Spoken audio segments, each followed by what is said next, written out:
Welcome to 4x4ventures' first episode, where we review the unusual, the 2.2 XL Ford Ranger, a vehicle that there's not too much about it out on the web. So we decided to put together an honest review of a vehicle that we think stands above the rest. We've done the morning on-road tests, which we'll show you a little later. We're now at invovled, Hartbeespoort, Johannesburg. It's a sunny day, sky is clear, hot as hell, hence we're in the shade. And we're going to tell you a non-biased review of how the 2.2 XL performs on the 4x4 course. Stay tuned and come have some fun.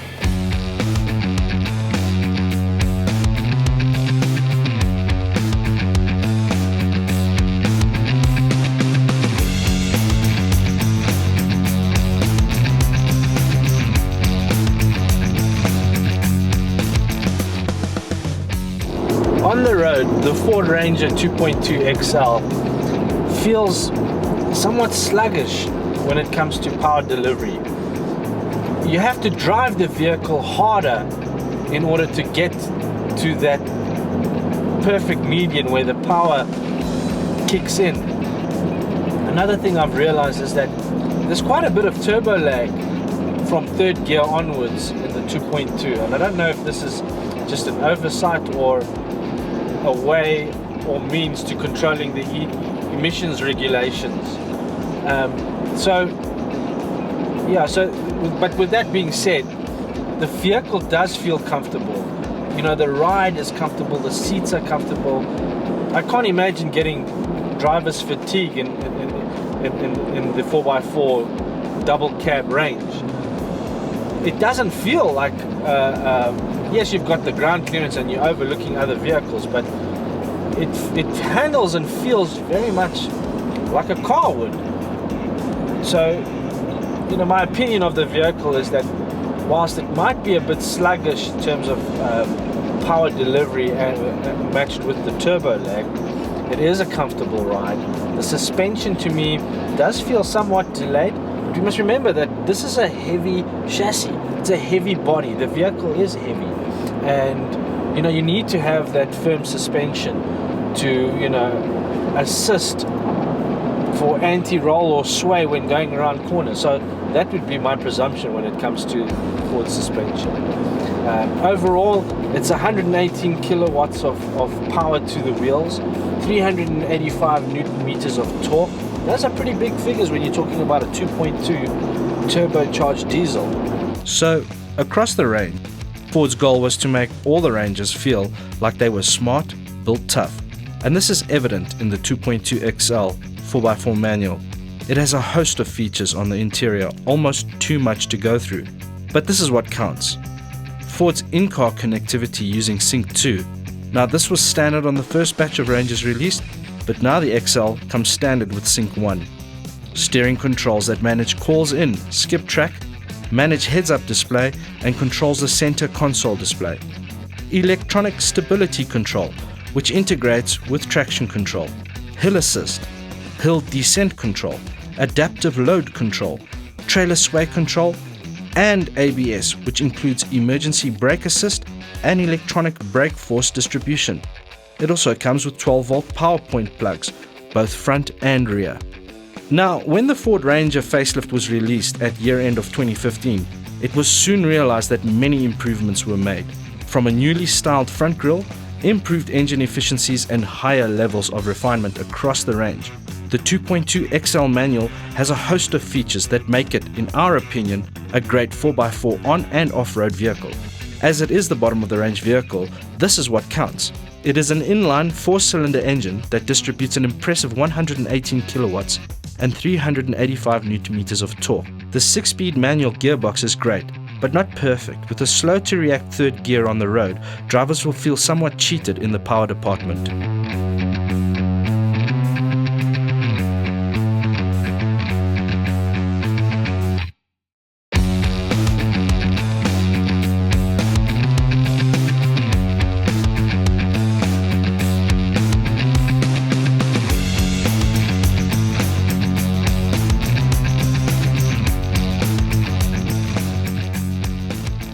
We've just done paying we've got to the gates of the DeVilt 4x4 track, and now it's time to get the vehicle going, see what she can do.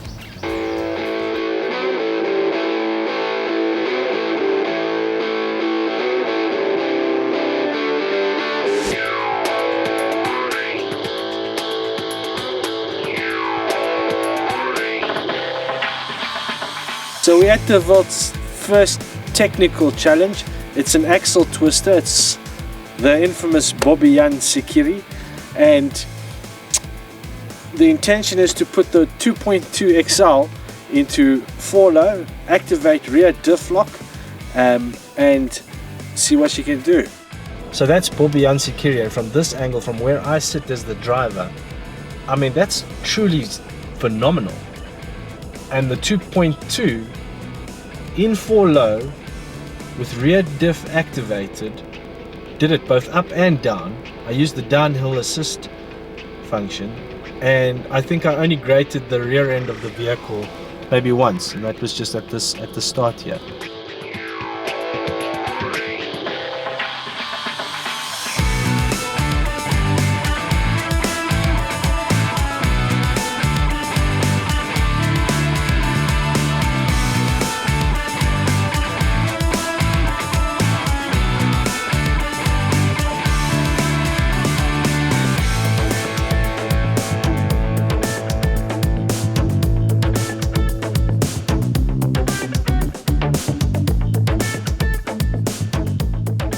Just arrived at Gertseklip, the infamous Gertseklip, and looking at it, the obstacle looks quite challenging. I think one of the difficulties with this is the degree in incline or angle of slope. I would say it's between a 25 to maybe 35 degree incline, and one of the worries as the driver is, A, can my vehicle do it? Will the 2.2 XL's engine deliver? Will it give me the confidence I need to get up the hill? And, you know, traction. Will the all-terrain tires be able to grip and pull the vehicle up? So let's jump in. Plan is to put it into 4 low, activate rear diff lock, and just take it nice and easy up.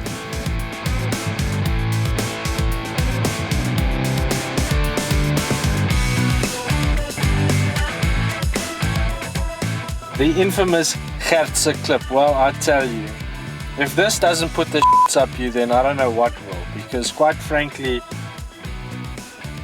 I f***ing hated it and loved it at the same time. And I tell you why. Because I now know and have full confidence in my vehicle that A, it can do an obstacle like that, and 2, that it does it well. The 2.2 XL Ford Ranger becomes a totally different vehicle once you put in your 4 low, you know, switch on your rear diff lock and start moving forward. It's a completely different thing, and it's fantastic because as the consumer, somebody who's bought into the Ford brand and is starting out his 4x4 ventures, this just, you know, gives me that much more confidence and believability in the vehicle. So I'm very chuffed, and we're moving on to the next obstacle. So the 2016 2.2 XL Ford Ranger has seen an increase in wading depth to 800 millimeters. Across the board, that's quite a huge gain over its competitors and rivals. However, where it does begin to fall short is its maximum ground clearance, which is 237 millimeters. It's basically the distance from the bottom of the axle to the ground. This can be increased if you get the right tires. At this stage, I fitted BF Goodrich all-terrains, and just to give you that extra bit of ground clearance, it always helps when going over obstacles.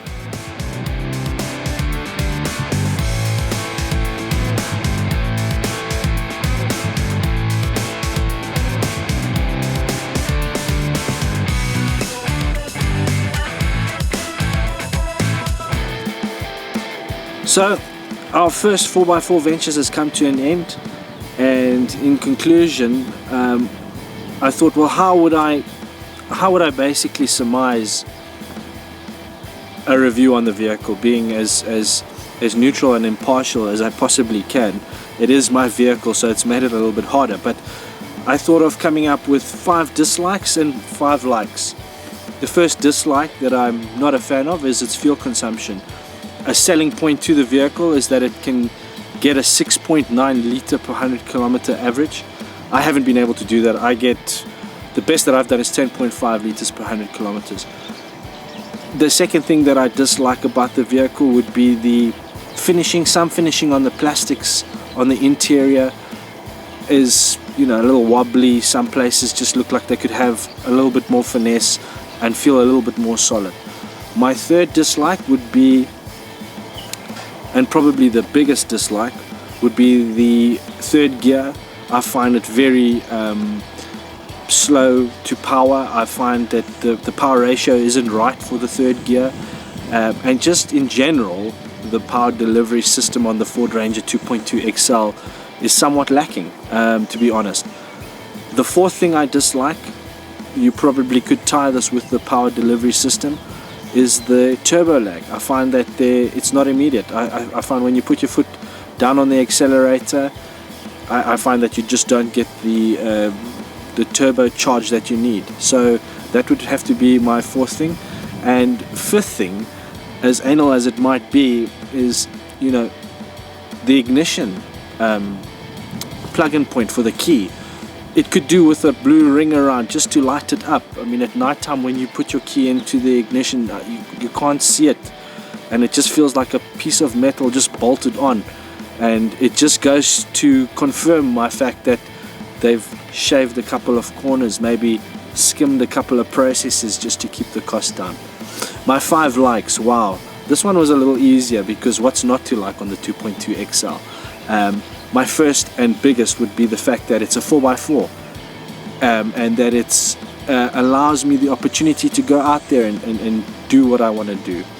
My second big point would be its sales price. The cost of this vehicle is 411,000 Rand at the moment. When I purchased it 10 months ago, it was 370 odd thousand Rand. When compared to a Wild Track, which is sitting at 585,000 Rand, that's 180,000 Rand difference. So, I mean, what's not to love? It's got near enough everything the same as the Wild Track. My third point that I like is the comfort. The ride quality is great. The comfort of the vehicle is great. So, yeah, just makes for an awesome ride quality. You don't necessarily feel like you're in a 4x4 when you're on the road. You don't get fatigue. You enjoy driving it. I enjoy driving it. The fourth thing that I like on the vehicle was the fact that I could customize it, make it my own. There's a lot of accessories that are available today that allow you to make the vehicle look like the American vehicles, which is what we South Africans miss, I feel. I've just made it look a little bit more meaner, tougher. Doesn't really serve any practical purposes other than the 2-inch lift and the addition of the all-terrain tires. But otherwise, yeah, that's for me that was one of the sales points. And my fifth point that I like about the Ranger is the ease with which you can access 4x4. I think it's phenomenal. You just do it on a dial and you're ready to go and hit the track. So without further ado, I'd like to thank invovled for allowing us to shoot on their property. Thanks to DOP Sean Salmon for helping with shoot, Charles Petersen for helping out with shoot and supporting us where we need to. A big thanks to Spartan Bakkie accessories and Mighty Thor Bakkie accessories, to name a few, for helping me out. It is a great vehicle. The 2.2, yes, has niggling issues, but you know what, if you can oversight on those, I think you'd be very happy with what you've purchased. If you like this video and you like what 4x4 Ventures is all about and what we're trying to do, then please support us, give us an appreciate, a thumbs up, share our video with people you think might be interested or even not. Write and leave comments down below. I will answer them as best as I can and get back to you as soon as I can. We'd like to carry on making these videos, and with your support and Your appreciates. I look forward to seeing you in our next one. Till then, keep trucking. Enjoy your next 4x4 venture, and we'll see you soon. Cheers.